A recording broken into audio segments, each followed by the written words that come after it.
Umiikot ngayon sa social media ang samot-saring usap-usapan tungkol sa umano'y posibilidad na matanggal si Ayon Perez bilang bahagi ng noontime show na It's Showtime.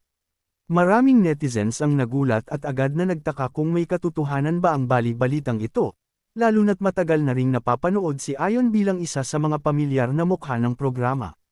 Nagsimula ang espekulasyon nang mapansin ng ilang masugid na viewers na tila hindi gaanong nabibigyan ng exposure si Ayon sa ilang kamakailang episodes.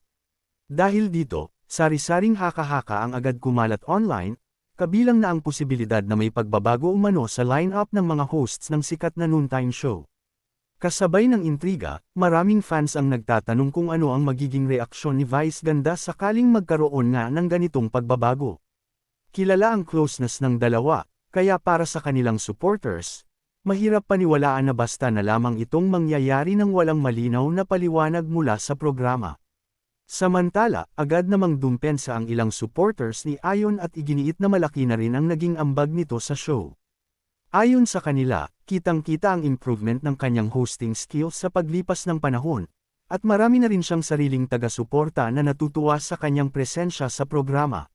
May ilan naman ang nagsasabing hindi dapat agad bigyang kahulugan ang pagbabawas ng exposure, dahil karaniwan lamang umano ito depende sa daloy ng segments at pangangailangan ng palabas.